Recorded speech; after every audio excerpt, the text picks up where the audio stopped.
Hey, Kale Nation, it's the Calinator. Welcome back to the channel.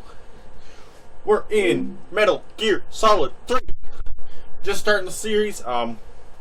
We just ended the Metal Gear Solid The Twin Snakes. That's what we ended on Wii/GameCube.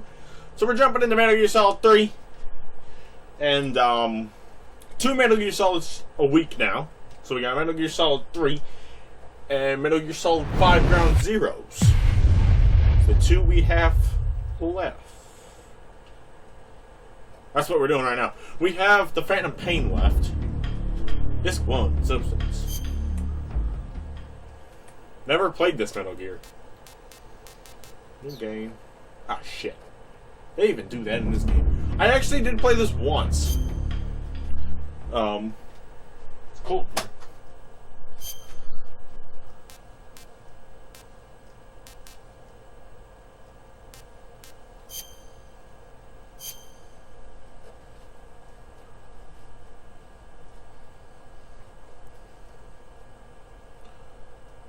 At the end of World War II? After the end of World War II, the world was split into two, East and West. This marked the beginning of the era called the Cold War. He's gonna read it for me.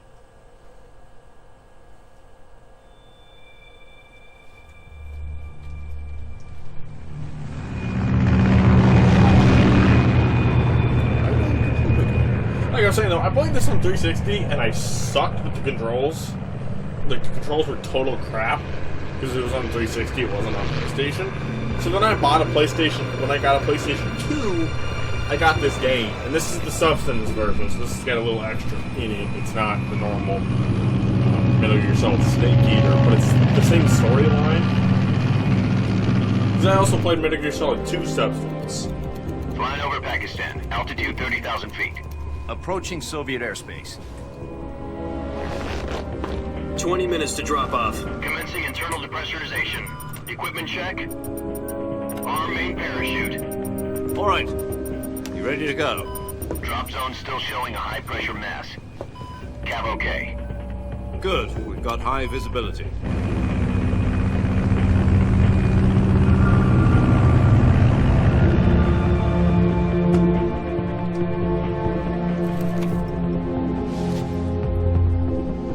Put out that cigar. Connecting oxygen hose to interior connector. Put on your mask. Sounds like 2020. Put on your mask. Does this panty waste know what he's doing? What it does. Approaching release point.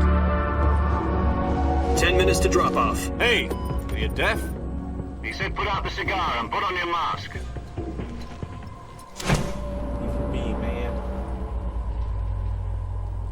It's snake. I think it's snakes. The naked snake, I guess. Depressurization complete. Checking oxygen supply. 6 minutes to drop off. Opening rear hatch.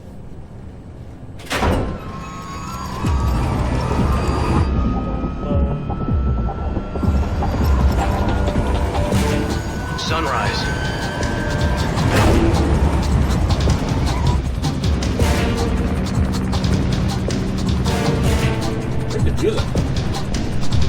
External temperature minus 46 degrees Celsius. Yikes. 2 minutes to drop off. Stand up. You'll be falling at 130 miles per hour. Try not to get frostbite from the wind chill. 1 minute to drop off. Move to the rear. Activate the alarm bottle. This is one for the history books. The world's first Halo jump. 10 seconds to drop off. Stand by. Status okay. All green. Prepare for drop off. Countdown. 5, 4, 3, 2, 1. Spread your wings And fly. God be with you. Bye, snake.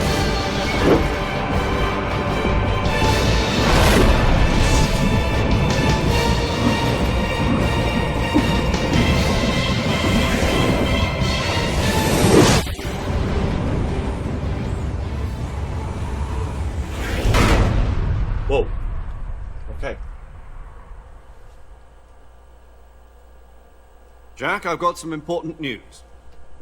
The head of the CIA has finally given us the green light for the virtuous mission. Virtual mission? No, the virtuous mission. The future of our Fox unit depends on it. If it succeeds, we'll be officially organized into a unit. Virtuous mission? Sounds like some kind of initiation ritual. You know, don't get cocky. This isn't a training op. Right. So what exactly is this wonderful mission? Well, about 2 years ago, a certain Soviet scientist requested asylum in the West through one of our moles. His name is Nikolai Stepanovich Sokolov. He's head of the OKB-754 Design Bureau, one of the Soviets' top-secret weapon research facilities, and the East's foremost expert on weapons development. Sokolov? Isn't he that famous rocket scientist? The very same. On April the 12th, 1961, the Soviets achieved the first manned spaceflight in history. The Earth was blue, but there was no God. Well spoken. The rocket that carried Yuri Gagarin to orbit was the A-1, known as the Vostok rocket. Sokolov is said to be the man most responsible for the multi-engine cluster used in that rocket. After Gagarin's flight, Sokolov left rocket development to become the head of the newly established Design Bureau. From a lowly technician to head of a design bureau, that's quite a success story, so why'd he want to defect? It seems he'd become afraid of his own creations. Afraid? Call it a crisis of conscience. And for that, he left his country and his family behind and went over the fence? Not exactly. One of his conditions was that his family was also to be taken safely to the West. We used a mole to get the family out first, and succeeded in sneaking Sokolov over the Berlin Wall shortly afterwards. I was the one who conducted the operation. The security on the eastern side was still full of holes back then. Then what? We got Sokolov over in one piece, but the whole ordeal had left him exhausted, and we checked him into a hospital in West Berlin. It took him 2 weeks and more than 600 miles to get from the research facility in the Soviet Union to Berlin. He was in no condition to say anything coherent. And it was only a week later that we had something much bigger on our hands. The Cuban Missile Crisis. October the 16th, 1962, President Kennedy received word that the Soviets were in the process of deploying intermediate-range ballistic missiles in Cuba. The President demanded that the Soviets dismantle and remove the missiles. At the same time, he announced a naval blockade to prevent further missile shipments from reaching Cuba. But the Soviets didn't back down, instead placing their armed forces on secondary alert. Soviet transport ships carrying missiles continued on course towards Cuba. US and Soviet forces went on alert for an all-out nuclear war. Frantic negotiations were conducted through the UN's Emergency Security Council and unofficial channels to end the hair-trigger standoff.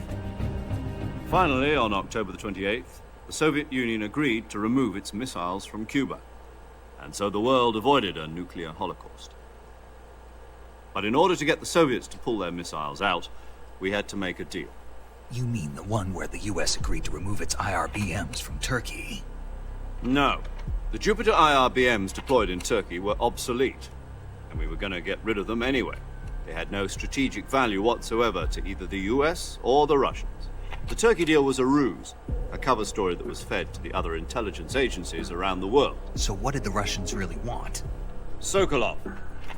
They wanted us to return Sokolov. You mean the Soviets pulled out of Cuba just to get their hands on Sokolov? That's right. What the hell was he working on? At the time, we had no idea. We were running out of time. It was either give up Sokolov or risk full-scale nuclear war. In the end, we had no choice. President Kennedy gave in to Khrushchev's demand. The next day, I got Sokolov out of the hospital, handing him over to agents on the eastern side. Sokolov kept on screaming, "Save me," until he disappeared from my sight. Then, a month ago, we received some new information from one of our moles. About Sokolov? Yes. He was taken back to the research facility and forced to continue working on the weapon in question under KGB supervision. What's more, it's on the verge of completion. So what kind of weapon is it? Something to do with space rockets? No, missiles. Same technology. I guess you're right. We don't know the details, but it appears to be a new kind of nuclear device. For half a year now, the Soviets have been conducting frequent nuclear tests at Semipalatinsk. Something to do with the weapon, I assume. We're talking about a secret weapon so big that Khrushchev was ready to pull out of Cuba to get it back. Is Sokolov still in the facility? No, according to our intelligence, he's in Selino-Yarsk, a place in the mountains about 3 miles to the west that's known as the Virgin Cliffs. The Virgin Cliffs. Nice name for a virtuous mission. They moved him there just recently. Why? Apparently, they're conducting a field test of the weapon, but it's our best chance to get him back. This mission would never have been possible if he was still in the research facility. This is our last chance. Sokolov must have known that too when he contacted us.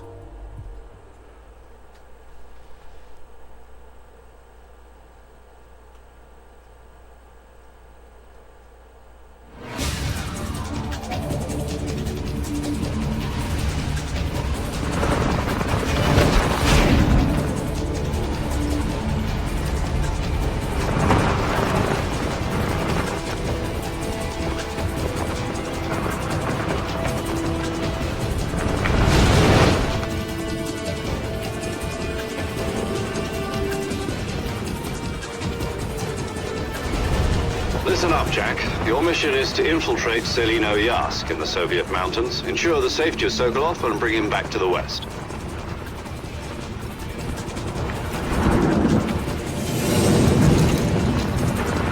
If we don't get Sokolov back before that weapon is complete, we'll be facing a major crisis. The clock is ticking.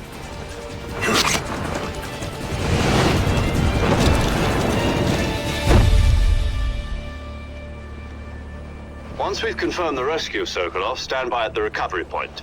A recovery balloon will be dropped at that point. Helium will be pumped into the balloon to inflate it. The process takes about 20 minutes. Once it's complete, the gunship's arm will latch onto the balloon and pull it up.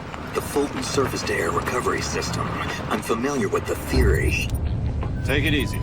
It's been combat-proven. Do you think Sokolov is up to it? The shock will be less than during a parachute jump, and the arm can handle up to 500 pounds. So you're planning on going over the border in a single combat talent? She's equipped with 2 6-barrel 20mm Vulcan cannons, as well as 2 40mm machine guns. Sounds like she could hold her own against a battalion of tanks. Even with the fuel in the reserve tank, we're facing a 4-hour time limit. If all goes well, it shouldn't take more than a few hours. Home in time for dinner. But if anything goes wrong, you'll be eating dinner, breakfast, and all the rest of your meals in the jungle.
Do you copy?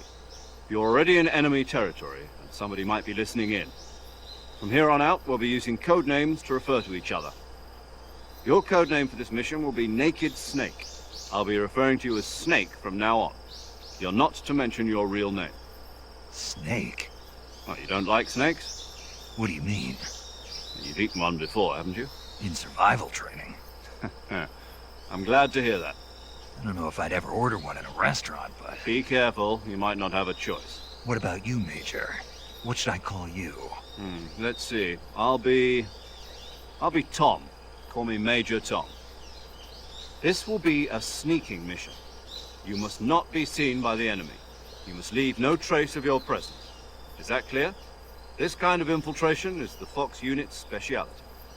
In other words, weapons and equipment are procure on site. That goes for food as well.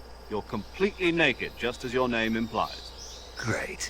Now I see why you asked me if I liked snakes. I suppose calling me Snake was your idea of a joke, too. No. There's a good reason for that. I'll tell you later when the time is right. Gotcha.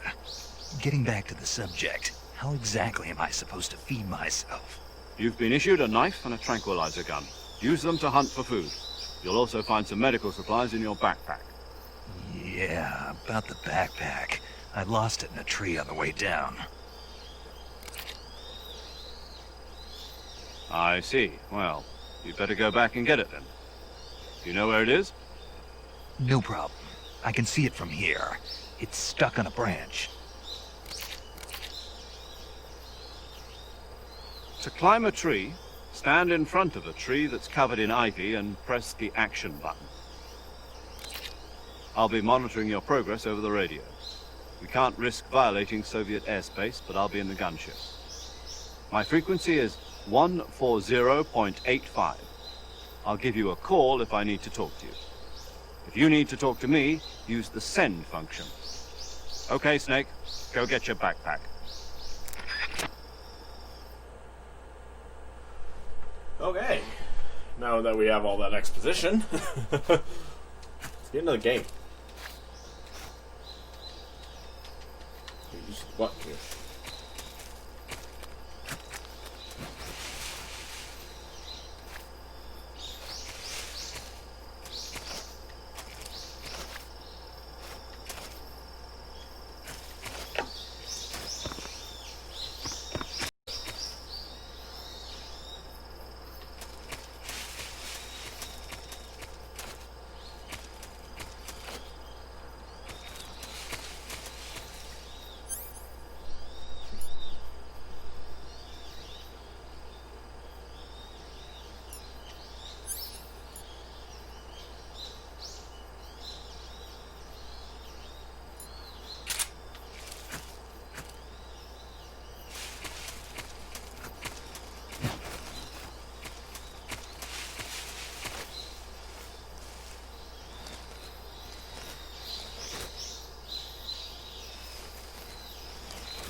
I see you've retrieved your backpack, Snake. To equip a weapon, it's necessary to take it out of your backpack. In the survival viewer, choose Weapon from the backpack. Your available weapons will be displayed in a window in the upper left. From that list, choose the weapon you want to equip and press the Enter button. For other equipped items, just do the same thing from Item. Got it. Use the survival viewer backpack. Yep, that's right. Survival is fundamental to this mission. After you've been out in the field for a while, your stamina will start to drop. If your stamina gets too low, it'll affect your performance. You won't be able to shoot accurately, for example, and your wounds won't heal as smoothly. Keep an eye on your stamina so you don't run out. To recover lost stamina, you can hunt for local flora and fauna. You can use either your tranquilizer gun or your knife to hunt. My only weapon is a Mark 22 Hush Puppy tranquilizer gun? That's right. It's been fitted with its own suppressor. However, the suppressor will deteriorate every time you fire. Once its durability reaches 0, the noise suppression effect will be gone. So don't get too trigger happy with it. The suppressor's durability is shown in the icon. Any weapons and equipment beyond what you're carrying now, you'll have to find as you go. I have to find my own weapons and equipment? Whose crazy idea was this anyway? Solo covert actions are standard Fox operating procedure. You can't leave any traces of your presence. No weapons, equipment, footprints, sweat, or bodily waste. The same goes for bullets and cartridges, too. Your presence in enemy territory is already a violation of international conventions of warfare. There aren't supposed to be any American soldiers in Russia. It could spark an international incident. You can't let anyone see you. You can't let the enemy know you're there. This is a stealth mission. You're a ghost, Snake, in every sense of the word. And there'll be no rescue if you're captured. The military and US government will deny any involvement in the affair. Then I'll just have to take care of myself, huh? I'm afraid so. You've been given a fake death pill for that purpose. SIS guidelines stipulate that soldiers on covert ops like this one be issued a potassium cyanide capsule. Tape it to your body so you can take it when you need to. How generous of you. Use it if you're taken prisoner by the enemy. It will send you into a state of false death for a short time.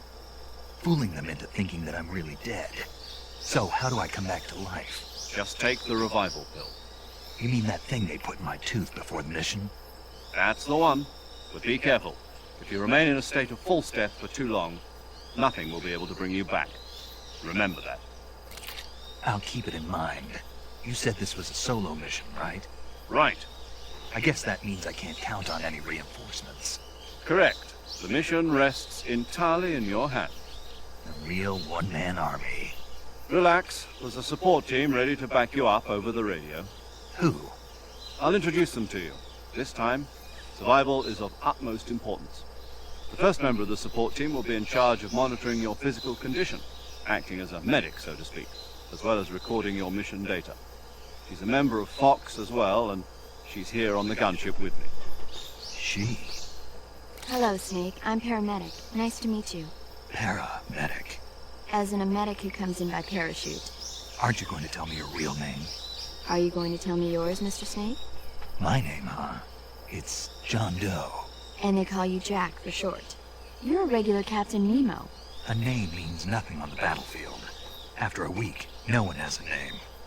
What's your name? Jane Doe. Very funny. I wasn't joking, but I'll tell you my name only if you manage to make it back alive. My frequency is 145.73. She's also in charge of recording your mission data. Whenever you want to save, send a message over the reserved save frequency, 140.96. So saving lets me record my mission data. That's right. It also records the state of your health. Good to know. There's one more person I want to introduce you to, Snake. Huh? Speaking of snakes, you remember the boss, don't you? A legendary soldier and your mentor. Actually, it was the boss that got the DCI's authorization in the first place. She's going to be serving as Fox's mission advisor. Boss is? She also helped me plan this mission. She and I were at SAS together. Jack, is that you? How many years has it been? Boss? That's right. It's me. Talk to me. Let me hear your voice. It's been 5 years, 72 days, and 18 hours. You've lost weight. You can tell just by the sound of my voice. Of course I can. I know all about you. Really? Well, I don't know anything about you. What's that supposed to mean? Why'd you disappear on me all of a sudden? I was on a top-secret mission. You didn't need me anymore. But there were still so many things I wanted you to teach me. No. I taught you everything you needed to know about fighting techniques. I taught you all I could.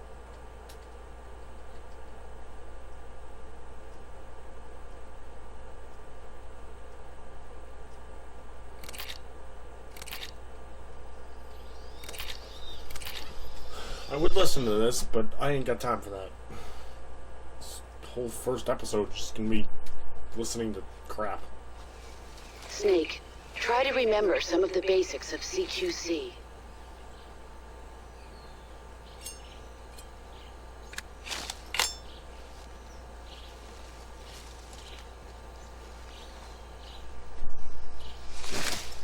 Commencing virtuous mission now.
Oops.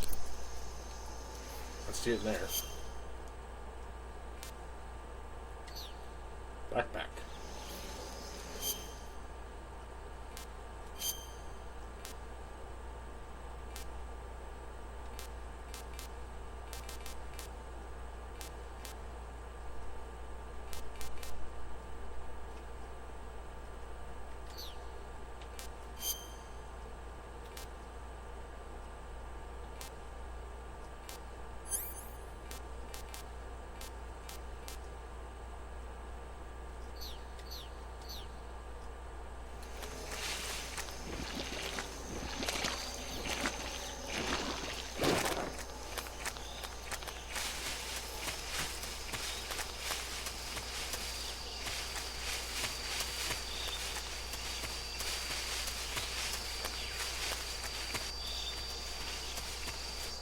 I don't even know where I'm going.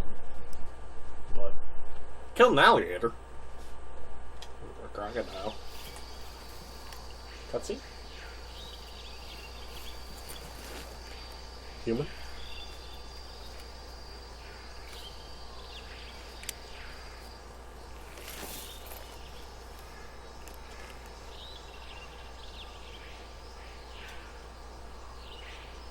Major, I've spotted 2 enemy soldiers. They're probably KGB troops sent to guard Sokolov. AK-47s and grenades.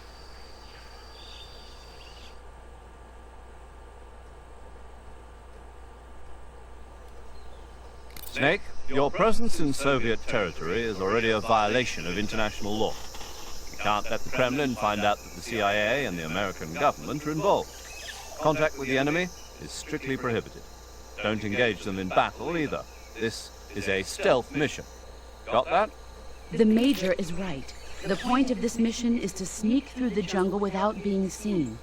The success of the mission depends on how well you use your camouflage.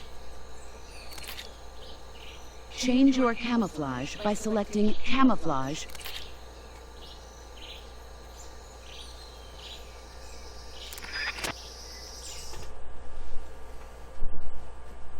I know how to do the camouflage. I have played this part of the game before.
Right there?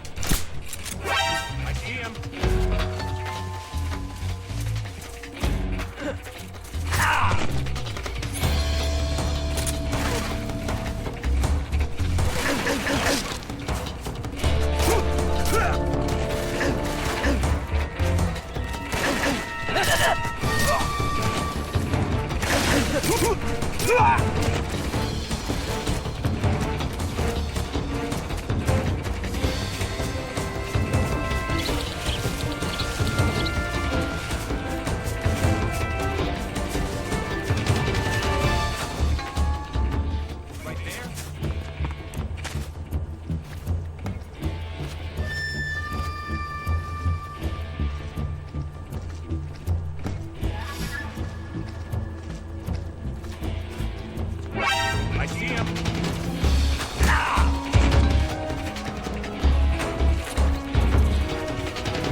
Snake, do you read?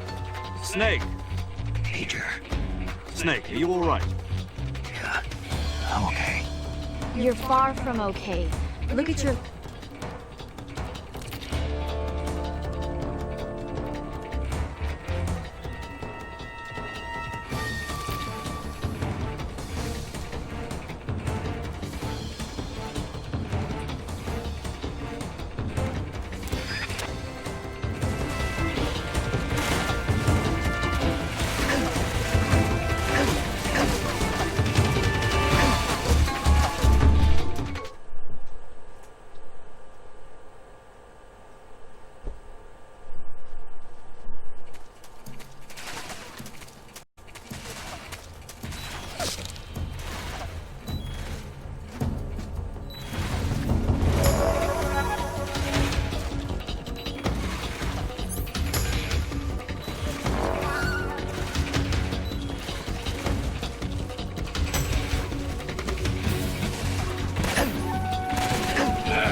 Well, that would swell.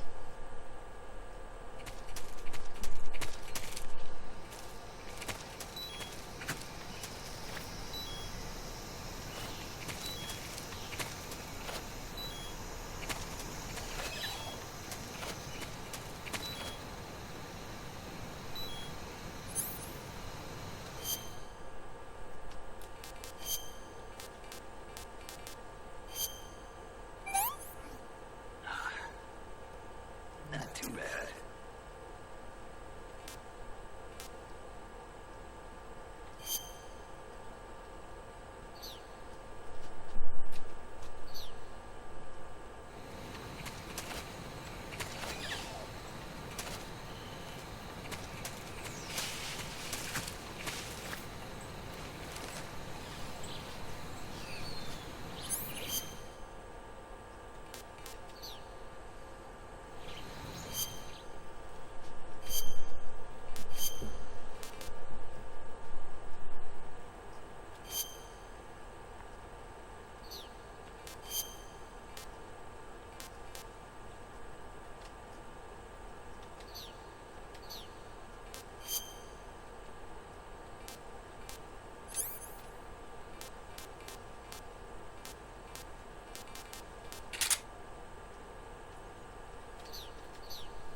I'm waiting for my health to regenerate, by the way.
that?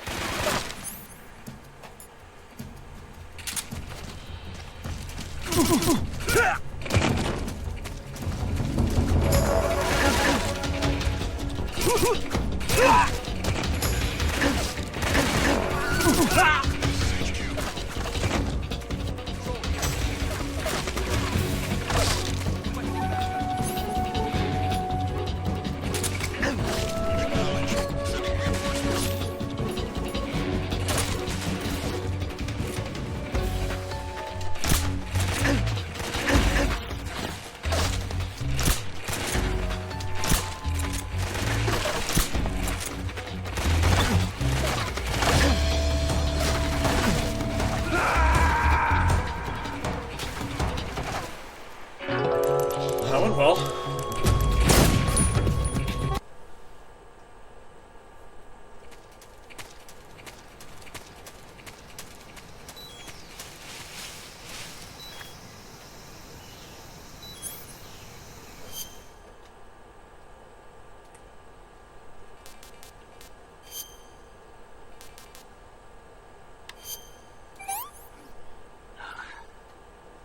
Not too bad.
Who's that?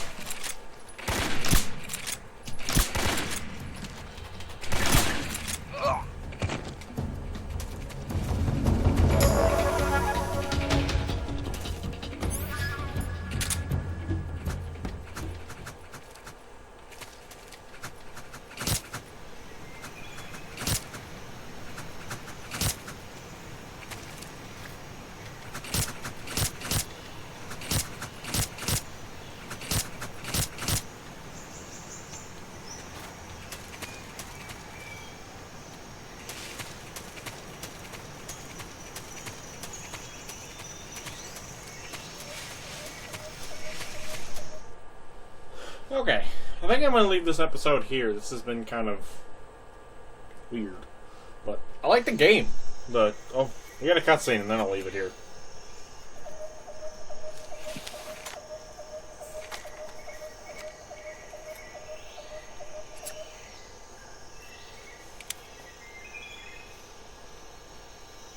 Major, I've reached the abandoned factory where Sokolov is supposedly being held.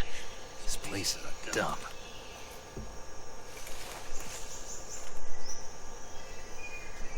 I can't see Sokolov from here. The security is pretty tight. There are sentries posted around the perimeter. I wonder how many are inside.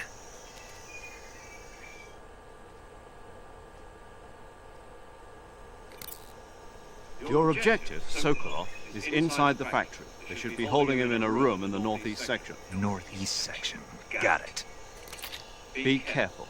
Your mission is to bring Sokolov back alive. He must not be exposed to any kind of danger. Do not approach Sokolov while in the alert phase. Right. Oh, and one more thing, Snake. You mean there's more? No, it's just that when you get to Sokolov, I want you to tell him something from me. And that is? Sorry for being so late. Is that all? Yes. Understood. Beginning my approach to the target.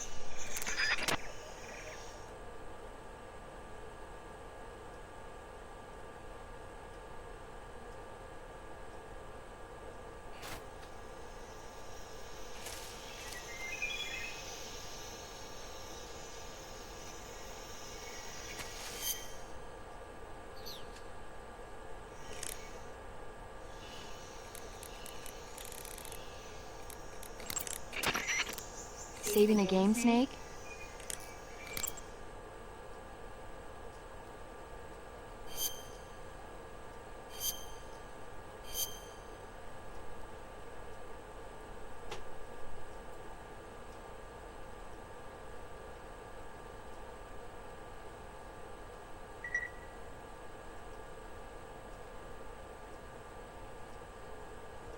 Hey, Snake, you ever heard...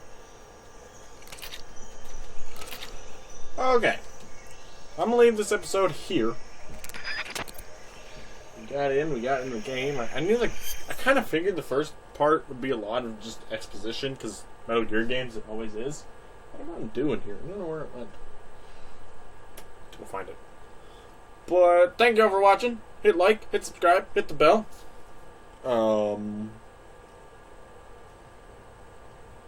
Yeah, I think that's it.